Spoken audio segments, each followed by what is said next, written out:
Baik, kita mulai lagi. Sekarang kita ke regresi non-linear.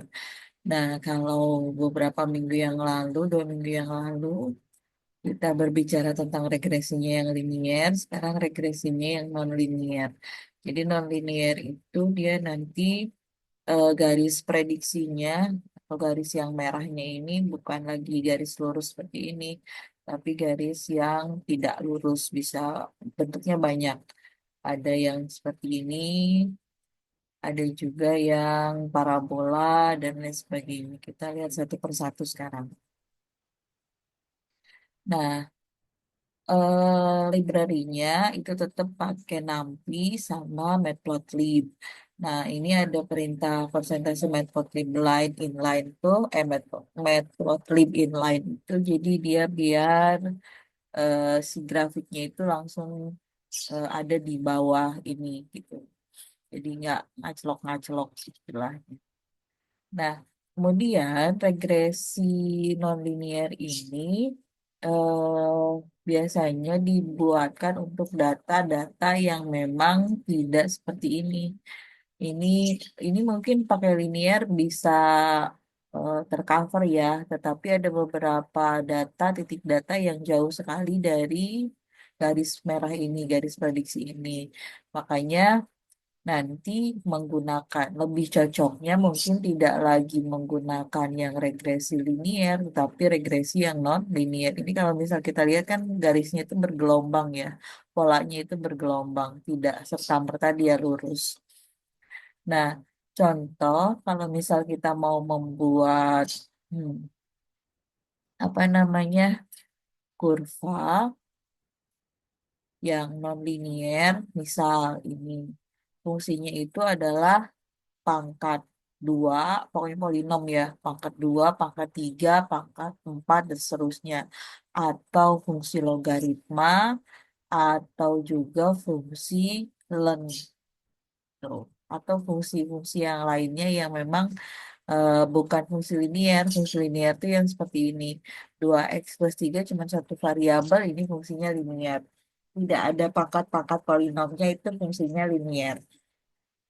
2x1 ditambah 2x2 ditambah 2x3 misalkan itu linear karena 1, 2, 3 di x-nya itu bukan pangkat tetapi indeks. Nah, kalau pangkat itu sudah non-linear. Misal ini kita mau buat grafik dengan si x-nya itu dari -5 sampai dengan 5, terus nanti langkahnya itu 0,1 ya. Sini NP range -5 sampai 5, ininya 0,1. Jadi si X-nya itu dari -5 sampai 5. Nah, kemudian si Y-nya itu kita ingin buat sebuah prediksi yang apa namanya, si dia itu ada di 2X ditambah 3. Kemudian kita buat Y yang noise-nya ini yang ada di sekitarannya itu dengan rumusan 2 NP random normal. Jadi ini tuh apa namanya menampilkan yang noise data ini. Kemudian Y data itu sama dengan Y ditambah Y noise ini. Nah, Y datanya kita tampilkan sebagai lingkaran. Kemudian XY-nya itu ditampilkan sebagai R, kemudian plot Y labelnya itu dependent, X labelnya itu independent. Seperti ini. Jadi ini R itu garis regresinya, kemudian ini titik-titik datanya yang Y data tadi. Y ditambah Y noise-nya. Jadi noise tuh ini apa namanya, kayak kita bikin sebaran titik data di antara Y yang kita miliki. Makanya pakai di sini NP random normal. Size-nya sama dengan X dikali size gitu. Nah, kemudian kita lihat lagi di sini kita ingin coba melihat grafik yang lain yang pangkat 3 dengan cara yang sama seperti tadi. Jadi X pangkat 3 ininya 1 ya. Padahal 1 sih nggak usah di apa namanya, yang usah dimunculkan juga nggak apa-apa, tapi di sini dimunculkan A-nya itu satu biar kelihatan, B-nya itu satu juga, C-nya itu satu, D-nya itu tiga. Ini grafiknya dari negatif 5 sampai 5 juga. Kemudian kita bikin noise-nya 20 tapi di sini eh kali NP random normalnya. Kemudian Y datanya itu ada di sini ternyata bentukannya seperti ini. Dia X pangkat 3. Jadi bergelombang. Nah, kalau kuadrat, kita lihat lagi. Kuadrat itu pakainya ini. Jadi kuadrat itu boleh pakai yang X pangkat 2 ininya. Tadi langsung ya sama dengan X pangkat 2. Boleh juga pakai NP power X2. Tuh. Nah, kemudian noise-nya kita buat. Kita bisa lihat plotnya seperti ini. Nah, kalau eksponensial yang seperti ini, eksponensial itu ada A ditambah B, C pangkat X. Jadi si pangkatnya itu adalah X. Kalau tadi kan pangkatnya itu dia berupa konstanta angka ya. Kalau sekarang yang X-nya itu sebagai pangkat itu disebut sebagai fungsi eksponen. Ada E pangkat X misalkan. Terus C-nya ini bisa macam-macam ya. Bisa dalam bentuk E, angka E itu eksponen, terus bisa juga dalam bentuk yang eh, biasa, angka biasa. 1, 2, 3, 4, 5, dan lain sebagainya. Nah, fungsi eksponen seperti ini kita bisa pakai NP eksponen. Nanti kalau kuadrat dia pakai NP power gitu. Power tuh pangkat ya. Nah, pangkatnya itu tergantung berapa. Kalau kuadrat ya di sininya 2. Kalau misalkan 3 di sininya 3. Tapi ya cuman ini aja. Nggak ada yang lainnya. Maksudnya tuh nggak ada yang lainnya tuh bagaimana Bu? Nggak ada penyertanya. Kayak misalkan BX kuadrat atau CX dan lain sebagainya. Jadi ini hanya Y sama dengan X pangkat 2, Y sama dengan X pangkat 3. Bisa kita pakai NP power. Begitupun dengan eksponensial. Jadi NP eksponensial itu kalau misalkan dia nggak ada penyertanya, tambah A dan lain sebagainya. Jadi cuma eksponen saja. Dan ini kalau misal kita lihat fungsi eksponen itu bentukannya seperti ini. Ini kita nggak pakai Y data ya, nggak pakai noise gitu. Jadi nggak ada titik-titik data noise-nya sama Y datanya. Nah, fungsi logaritma ini bedanya dengan yang tadi. Logaritma tuh kita arrange-nya jangan dari nol ya, karena logaritma nol tuh tidak terdefinisi, tapi dari nol lebih sedikit lah gitu. Negatif juga dia nggak ada logaritma negatif, ada tapi bilangannya bilangan imajiner dan nggak kebaca sama Jupiternya gitu. Jadi di sini apa namanya batasnya ketika kita mulai mengoperasikan logaritma makanya di sini 0,1 sampai 5 tidak di negatif. Kalau yang eksponen negatif bisa nggak masalah. Tapi kalau logaritma nggak ada logaritma negatif dan juga tidak ada logaritma nol. Terus ada juga yang namanya fungsi logistik atau sigmoid, kurva sigmoid. Mungkin sering dengar ya, ada kurva sigmoid tuh yang kayak mana? Nah, kayak ini kurvanya. Jadi kayak S gitu. Terus fungsinya yang seperti apa yang sigmoid itu? Jadi fungsi eksponen tapi X-nya itu jadi di bawah pembilang, penyebut. Nah, seperti ini. Jadi dia NP power di bawah, itu pangkatnya itu di bawah. Misal ini ada kurva 1 + 4 × 1 + X pangkat eh ya 3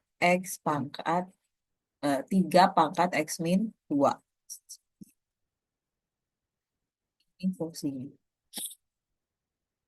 A-nya ini 1, B-nya itu -4, terus 1 ditambah eh, C-nya itu 3, pangkatnya itu X-2. Ini sigmoidnya seperti ini.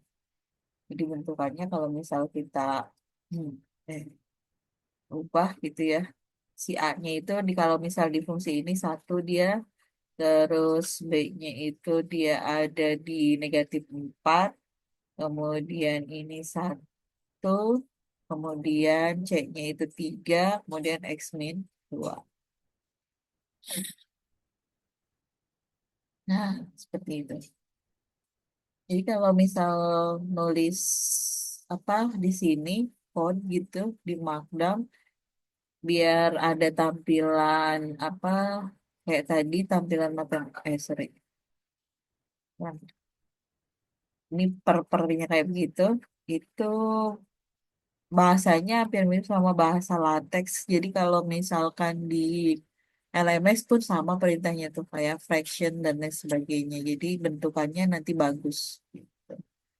Tapi kalau di codingnya dia dengan tanpa kita kasih kurung di sini ini udah scientific program ya. Jadi kali dulu baru bagi, ke baru jumlah baru kurang. Nah, ini independen variabelnya dari -5 sampai 5 sama salah dengan fungsi sigmoid, cuma log aja nggak boleh dari negatif. Nah, ini fungsi sigmoidnya. Terus kita mau coba menganalisis sebuah data di mana datanya itu adalah data yang nantinya dapat diprediksi dengan regresi nonlinier. Nanti Ibu kirimkan tentang ini PDB-nya Cina. Tahunnya tapi dari 1960 sampai 2014 gitu ya. PDB-nya Cina itu kita ingin lihat dari 1960 sampai 2014 nanti berapa pendapatan dari Cina yang domestik bruto dari Cina yang dari tahun 60 sampai 2014.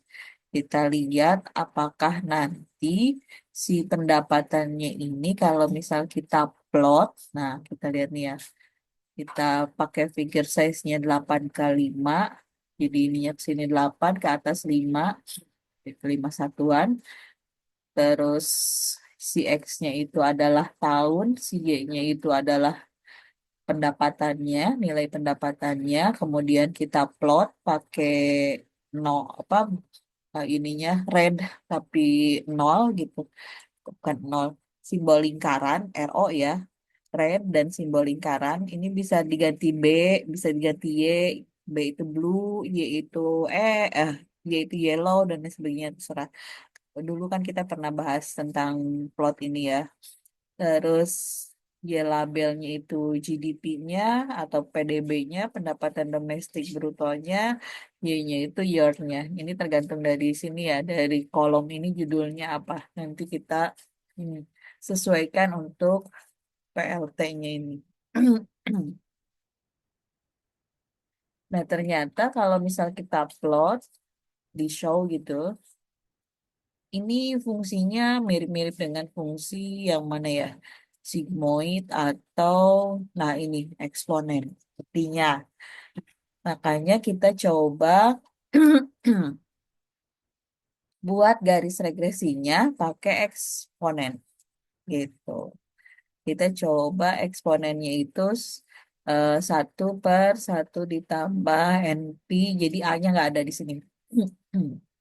Nah, seperti ini. Eksponen mirip sih sepertinya dengan eksponen dengan rumusan yang seperti ini. Fungsi ini fungsi eksponen. Terus kita juga punya sebuah fungsi logistik namanya yang tadi sigmoid itu. Ini ya. Tapi fungsi logistik itu dia bisa pakai ininya bukan lagi bilangan yang biasa tapi pakai yang eksponen. Nah, di beta 1, beta 2. Nah, biasanya kalau misalkan kayak pendapatan domestik, yang isinya dengan pendapatan-pendapatan itu pakainya fungsi logistik. Jadi naik, tapi naiknya itu perlahan gitu. Naik tapi perlahan. Kalau linear kan naiknya tajam ya. Kalau ini dia naik tapi dia perlahan, itu biasanya pertumbuhan ekonomi itu seperti itu. Kadang naik turun, tapi naik turunnya itu nggak terlalu signifikan, dia perlahan, makanya dia pakai fungsi logistik gitu. Nah, kita coba pakai fungsi logistik, kita definisikan, ini istilahnya ibu ganti sigmoid ya, bukan logistik atau sigmoid sama aja. Kita definisikan sigmoid X, beta 1 beta 2 pakai fungsi yang ini ya. Kemudian Y-nya itu akan sama dengan 1/1 plus NP eksponen. Ini kan eksponen ya. Pangkatnya itu beta 1 kali X, beta 1 kali beta 2. Hmm, ini. Nah, kemudian kita lihat lagi di sini beta 1-nya itu 0,1, beta 2-nya itu dari 1990 sal. Jadi eh, kenaikannya itu kita ambil di 0,1, kemudian kita mulai dari 1990 titik awalnya ya. Kemudian kita coba buat Y prediksinya pakai yang sigmoid tadi dengan beta 1 beta 2 yang sudah kita tetapkan ini. Nah, berikutnya kita coba plot yang prediksi tadi. Nah, ternyata dari 0,1 sampai dengan beta 2 1990 itu seperti ini garis prediksi yang kita buat tuh. Kemudian ini data aslinya error. Nah, sekarang kita coba eh, menormalisasi data X ini. Gitu. Kita kita ubah ke dalam distribusi yang normal. Jadi X datanya itu dibagi dengan maksimal dari data tersebut. Begitupun dengan data Y. Nah, kemudian kita pengen tahu kira-kira kurva mana yang paling fit dengan model atau dengan apa namanya si titik data ini. Pakailah library dari Skippy. Nah, Skippy-nya, Skippy Optimize, kita import kurva fit. Kurvit. Terus nanti kita coba ambil data, ini POPT itu optimal ya, titik data optimal dengan yang variannya. Kurva fit, sigmoid, X data, Y data. Jadi dari yang X data, Y data tuh nilai X sama Y yang sudah kita ubah ke dalam distribusi normal. Sehingga dapat nilai betanya itu, kalau tadi kan betanya itu kita tentukan sendiri ya, 0,1 dengan 1990. Ternyata jauh sekali dari titik-titik data.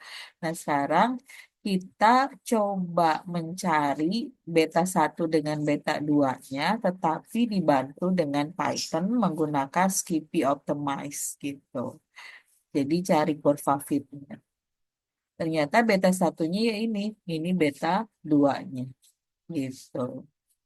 Terus kita coba eh, buatkan lagi si model beta 1 beta 2-nya itu ke sini ke apa namanya ke plotnya.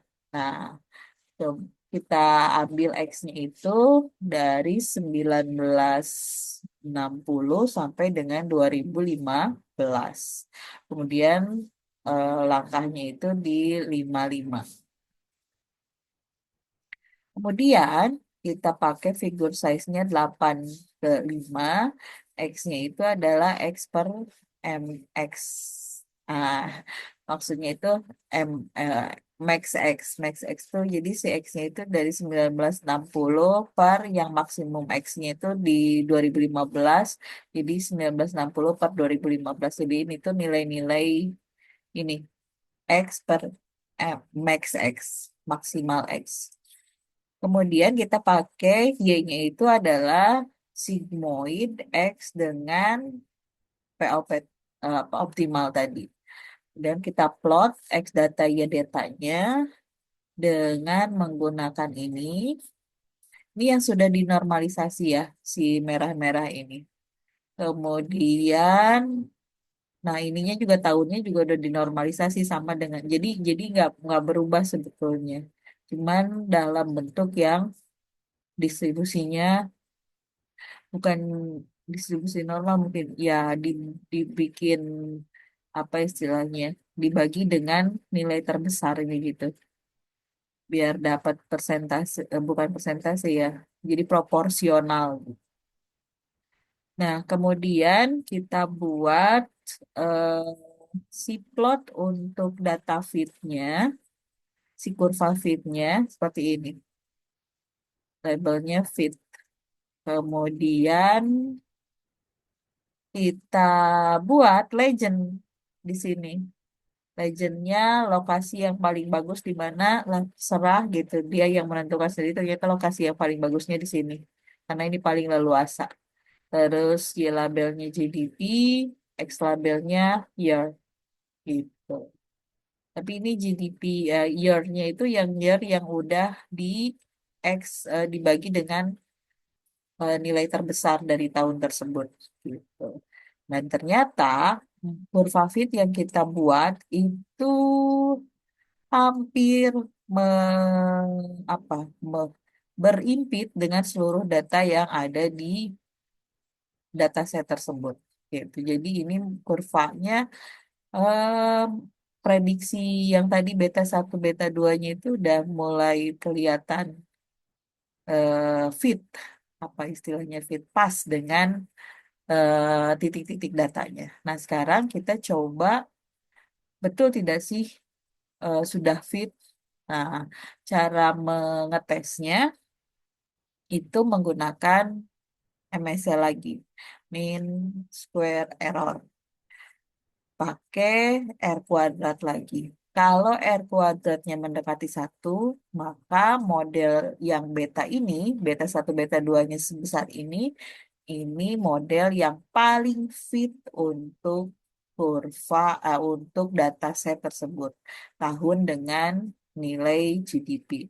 Pakainya NP Random Range ini seperti biasa, data trend, data testnya kita masukkan X, ininya X data ya, bukan X yang sebelum dibagi dengan maksimumnya. Kemudian kita bikin model data trennya sama pakai kurva V tapi pakai tren X sama tren Y. Terus kita buatkan prediksinya. eh ini sih Y ini tuh Y prediksi boleh, Y hat juga boleh, hat boleh gitu. Ini pakai data test X fungsinya fungsi sigmoid pakai yang POPT tadi. Kemudian kita evaluasi mean absolute errornya berapa, kemudian residu sum of square-nya berapa, kemudian nanti R kuadratnya berapa. Gitu. Ternyata R kuadratnya adalah 0,88. Kalau kita lihat 0,88 itu mendekati satu, jadi artinya kurva ini yang kita buat tadi dengan beta satu beta 2-nya adalah 0,99, beta 2-nya 0,997, beta satunya ini itu merupakan kurva yang paling cocok. Gitu. Jadi ini beta satunya nanti 690, beta 2-nya itu 0,997. Nah, ini terkait dengan regresi yang non-linear. Jadi nanti dicoba, intinya sih kalau misalkan dengan data pertumbuhan ekonomi, itu kaitannya dengan regresi non-linear biasanya. Tetapi kalau data-data yang suhu dan lain sebagainya itu biasanya di regresi yang linear. Linearnya itu bisa linear yang sederhana, bisa juga linear yang multivariabel.